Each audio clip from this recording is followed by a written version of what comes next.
Welcome to Balanced Beauty Talks, the podcast where we redefine skin health through a holistic lens. I'm Natasha, an esthetician and nutritional practitioner passionate about helping you nourish your skin from the inside out. I'm Dr. Khadija, an esthetician and naturopathic doctor here to explore the natural pathways to radiant skin. And I'm Alicia, an esthetician and skincare enthusiast. Together, we're diving deep into the world of aesthetics, merging modern treatments with internal wellness so you can achieve long-lasting results without compromising your health. Whether you're a seasoned professional looking to elevate your practice or someone seeking effective solutions for conditions like acne, you're in the right place. Join us as we share expert insights, inspiring stories, and practical tips that empower you to embrace a truly balanced approach to beauty. So get cozy and prepare to transform the way you think about skincare. Welcome to Balanced Beauty Talks. Please note that the information provided in this podcast is intended for educational and informational purposes only. It is not a substitute for professional medical advice, diagnosis, or treatment. Always seek the advice of your physician or other qualified health provider with any questions you may have regarding a medical condition. Never disregard professional medical advice or delay in seeking it because of something you heard on this podcast. Your health and well-being are important, and we encourage you to make informed decisions. Welcome back to Balanced Beauty Talks. Today we're talking about something that might sound super simple, but it's one of the most powerful things you can do for your skin, your energy, and your mood. Creating a morning ritual that actually works for you. And not just any morning ritual, but one that supports your nervous system, your circadian rhythm, and your skin.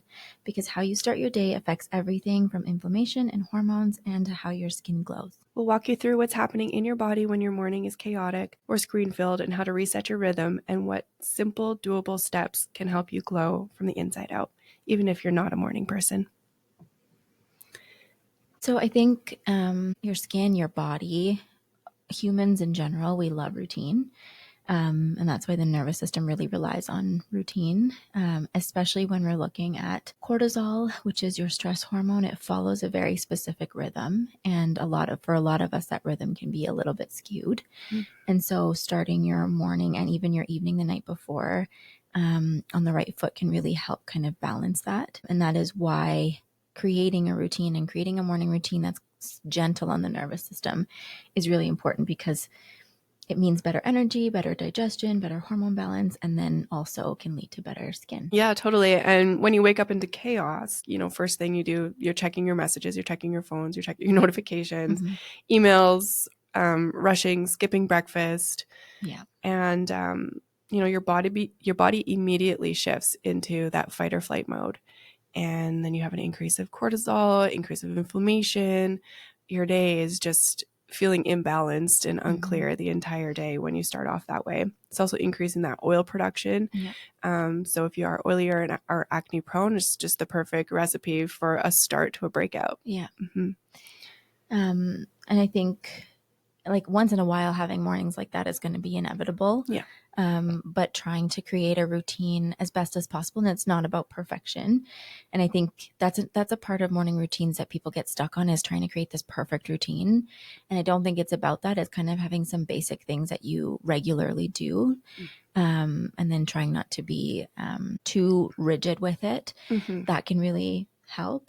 Yeah. Like for myself, as a mom with kids who get up quite early, whether we like it or not, it can sometimes shift things into fight or flight real quick, because even though I have a ritual or an idea of how I'd like my morning to go, I'm not always in control of when my alarm goes off, because it's usually my kids who are my alarm.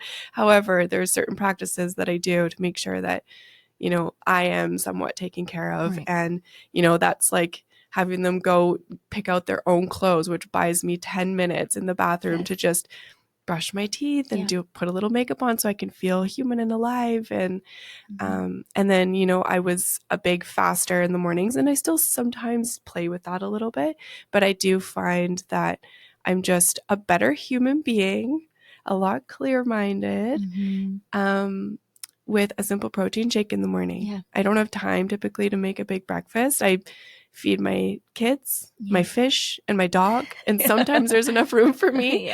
But the smoothie is just like a really quick way to make sure I'm getting some proteins, some antioxidants, some healthy fats, and it's just working really well for me. So that ritual has become a staple now over the last 6 months, and has made a really nice positive impact. I think my skin and just who I've been. So yeah, I think it's not even about having like a lengthy routine. It's just doing those certain things with a lot of intention. Yeah. And that's why I like the idea of a ritual versus a routine, because for a lot of people, that morning time, like there's a sliver of time in the morning and maybe a sliver of time in the evening, and that's the time you have for yourself. And so you kind of have to make it as intentional as possible. So if it's as simple as a protein shake or 5 minutes to like do a meditation or listen to music or whatever you need to do, be as intentional as possible. And that can really set up your whole day for you. Exactly. Yeah. So nowadays in this modern age, we are surrounded by screens.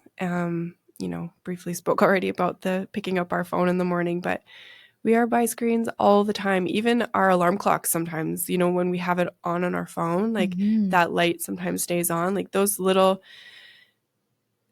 moments of blue light can really start to impact your circadian rhythm and overstimulate the nervous system. And so I think developing a ritual around screens and being aware of how much damage they do, not just directly to the skin, but to our overall well-being, is something that we really need to consider and build rituals around, because we're getting out of hand. I feel like a lot of the times it's the last thing we're looking at before we sleep and the first thing we look at when we wake up. And that's just so difficult for your body to regulate its own hormones, because that blue light is consistently interrupting your ability to regulate your rhythm. And so I think it's like finding ways to slowly replace that habit, because it is an addiction. It's almost very difficult to change that habit. So you almost need to find certain things that can replace it morning and nighttime to kind of break that habit. Yeah. And a lot of people get off their phones, but then they're on the TV. Yeah. They just which switch is to a different blue light. A different type of blue light. And it might be a little further away from your face, but it doesn't matter. We think about, what would we have done before we had televisions, and go back to those routines, listening to music, journaling, writing, reading, tea, stretching. We're big stretchers at night. Oh, that's good. Yeah. That helps. Just like calm the body. And we do it with binaural beats in the background. And it's a moment to connect as well, and just kind of calm down from the day and discuss what happened throughout the day. And I think also the nature of the blue light, like we are looking at social media, which is so much information back to back, and we're scrolling and scrolling. So you're taking in so much information at once. And so not just the light, but what you're taking in, that's kind of staying with you. You're processing that right when you go to sleep. And so for me, I find that like at night before bed, if I have a buffer between sleeping and my phone, I usually read. And that does something differently to your brain, because even though you're processing something, because there's either like a story or it's a like nonfiction, it's not the same as scrolling social media. It kind of puts you into a different state. And when you fall asleep reading or anything similar, I feel like you get a very different sleep. And then that sets you up for the next day, because now you've gotten a deeper sleep. Your brain's not over processing all these things. And then you can like transition into your day a little bit better.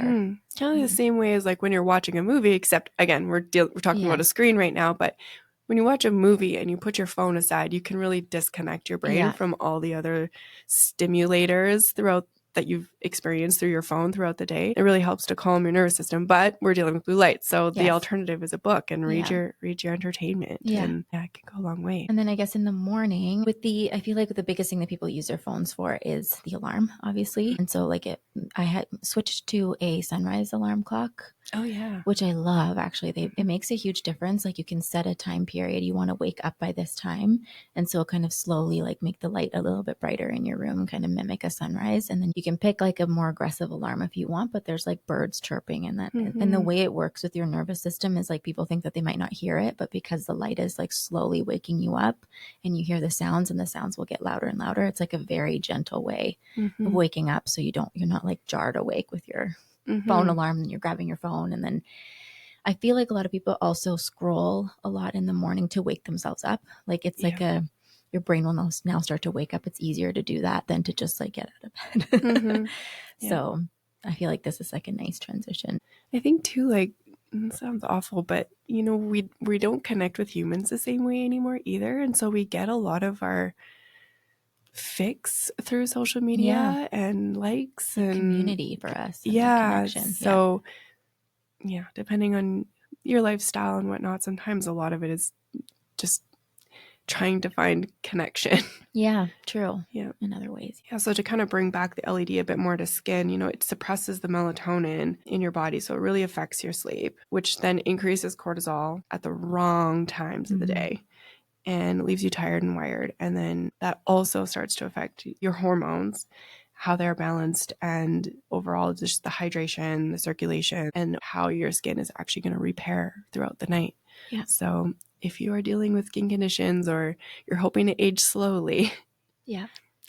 that matters. Yeah, it does. Yeah. It may seem small every single day, but all that accumulates to some really long-term damage. Yeah. And most of us have had phones like this in our lives for quite a long time now. Yeah. So, and we'll continue to do so. So that exposure is going to build up. Well, and with our cell phones now, it tells us our screen time. Sometimes it's disgusting to see. see. So think about that on your skin directly. Yeah. So if you are a bad sleeper, some of the things that you can do to really help to build a ritual and routine that eliminates some of this light, dim your lights an hour before bed and do some of the things we spoke about, the journaling, the writing, the reading. Try red light therapy. If you have red light therapy, whether it be through a mask or a bed or a sauna, that's a really helpful one to really help to decrease inflammation. It supports melatonin as well. And it really helps boost the repair of the skin through the night as well. If you can buy blue light blocking glasses now, if you really must be on technology, that hour before, that might be helpful. And then, what are some evening rituals that you do? I mean, I like to use my skincare routine too as a ritual because I feel like that, you can't really be on your phone. It really causes you to get connected to yourself. And you can, like we've talked about in previous episodes, just making it as intentional as possible, making it like a self-care experience. You can put on candles and just make it luxurious and cozy for you. And that's a nice transition to then getting cozy in bed and reading or whatever. I do like teas too, but that I usually would start a little bit earlier in the night, so you're not waking up in the middle of the night to use the bathroom. But there's a lot of different sleepy teas. I love chamomile tea before bed. Passion flower. Yeah, passion flower is so good. I feel like there's supplement versions of that too if you feel like you need something a bit stronger. But teas are just a nice cozy ritual, especially in the winter. Yeah. And speaking of supplements, some great supplements would be magnesium, glycinate is a really great one. L-theanine, GABA, all really great for calming that nervous system, calming your mind and your brain that won't stop. Valerian root is really good if you want something a bit more sedative. So that's kind of something you take closer to when you're going to sleep. But the other ones I feel are kind of nicer because they're regulating your nervous system. They're kind of putting you into that deeper state. So it's not sedating you. So you have time to still do a ritual. There's a supplement brand out there that sells lavender supplements as well. Yeah, that's a really nice one. Yeah. Lavender as a spray too, spraying your pillowcases. Yeah. Stuff is really nice too. Totally. Getting a diffuser going. Yes. Yeah, I love that. Or those Himalayan salt lamps. I feel like that changes the vibe in the room. Totally does. Yeah. So then when setting up your morning routine, the biggest thing is just trying to keep it as simple and doable for you. So it's going to look different for everybody. But the first thing, even if you pick one thing, it would probably be what we've talked about already, which is avoid checking your phone immediately. Even if you give yourself 5 to 10 minutes of just peace and quiet without it, that's ideal just to start giving your body time to adjust to not having that as its wake up call. And then if you can step outside or just open the blinds and get that natural sunlight, you really want it to actually hit your eyes and kind of look at the sun a bit, because that is what is going to lower your melatonin, which is your sleepy hormone.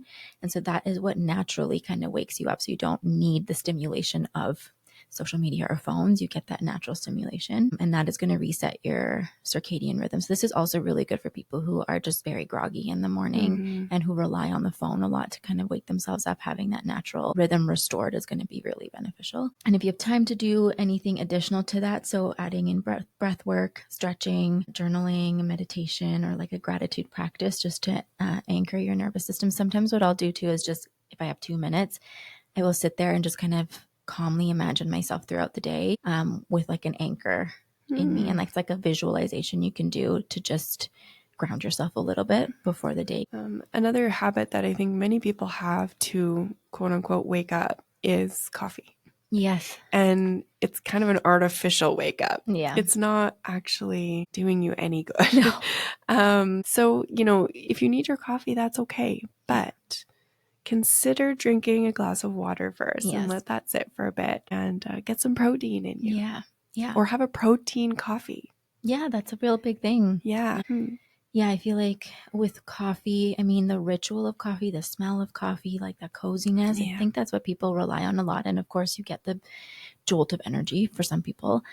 But the reason you get that is because it is raising your cortisol. And it's not like other forms of, I guess, like energy boosters that can sustain your cortisol or your energy for long enough. It gives you a shoot of cortisol, and then it drops. And that's why people then crave a second cup, like in a few hours or later on in the day. So yeah, it's also a diuretic. So you lose a lot of hydration and nutrients. So that's why having the water before, or even doing a protein shake before and then having your coffee or comparing it together will just really help not get those like downsides of it.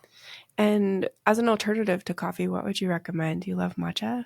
I love matcha, yeah, because you don't get the like jitteriness from matcha. I feel like you get a more sustained energy boost too from it, and you get the calming effects from matcha. It has L-theanine in it, right? Yeah, it does. Yeah. And it has really great antioxidants in it too. So it's just a very like healthy way to start your day. I feel like I also sometimes I suggest dandelion tea. It's not as much like an energy boost, but it kind of has like a bitter flavor to it. So for people who are used to the taste of coffee, but want kind of a tea alternative, it's a nice one, and it's very detoxifying for the system. So that's kind of a nice one. There's also some really neat mushroom coffees now. Yeah, I love mushroom really coffee. Cool. Yeah. Yeah. There's some really good brands out there that. Yeah. And the benefits are incredible. Yeah. And I feel like I'm someone who's very sensitive to caffeine. So if I start my day with coffee, I will feel very anxious all day. But if I have a mushroom coffee, the mushrooms kind of offset it a bit. I don't get jittery at all from it. So nice. It's a good one. Interesting. Yeah. Another thing you can do to your coffee, again, to kind of slow down that flight or fight response that it creates, is adding fat to your coffee. Yeah. So, MCT oil, we talked about the bulletproof coffee thing for so long. It's kind of faded now a little bit. It's another alternative to, having just a black coffee that's going to make you extremely jittery. Yes. Yeah. A little slower releasing. Yeah. Even honestly, just switching your coffee, if you can, to an organic coffee, because coffee notoriously actually it's very pesticide ridden as a plant. So if you can make a small shift, you actually might notice, if you are someone who is sensitive to coffee but still needs it, having an organic coffee can actually make a difference. Yeah. It's also very susceptible to mold, which is really gross. Yeah. I think a lot of people also, especially when you're rushing out in the morning, tend to skip breakfast. And I feel like there's a reason that people, even back in the day, said that breakfast is the most important meal of the day, because it really does set you up. Like you've basically fasted the entire night. And this is, again, different if you are intermittent fasting or you're on some sort of protocol like that, but you have been fasting the entire night. And so you do need to break that fast, because the longer you go without food, then you kind of slip into that cortisol again. Your cortisol will rise to help you balance your blood sugar. So if you can have something in the morning, even if it is as simple as a protein shake, but something with protein and fat, maybe a little bit of carbs if you want, something that can just set you up so you're not feeling like you crash really quickly or early in the day, that kind of sets you up for that. I would say especially women. Yeah. Like women we're very hormonal beings, and we bounce around a lot more than men. And that's typically why men do so much better than women with intermittent fasting. They can handle it a lot differently. Women, it depends on where you are in your cycle. There's some days where you just absolutely should not. Yeah.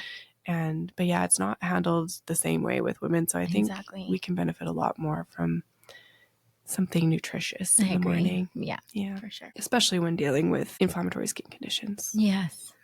Some supplements that you can take to really help support your day and your skin would be things like omega-3s, probiotics, of course. You can do the magnesium again, any adaptogens or that mushroom coffee. Or missing B vitamins really help to energize as well. It's a really great option. And then there's our skincare. I never skip my morning skincare. Yeah. I can't imagine not washing my face and then going straight to putting makeup on, but to each their own. But it is not the best option to go, because there is a lot on our pillowcase. There's a lot in our hair. And whatever you wore on your face that previous night, if it's retinol, if you've got that on your face and you're going out in the daylight, you're going to be really photosensitized. So that morning ritual and really taking care of your skin doesn't have to be complicated. It doesn't have to be 10 steps. Just cleanse, serum, moisturizer, Yeah. SPF. Yeah. And off you go. Yeah. It's a great time of day to add in your antioxidants, which is why we do vitamin C in the morning. It kind of gives you that extra layer of protection. Niacinamide is also a really great antioxidant to use if you're a little bit sensitive to vitamin C or acne prone.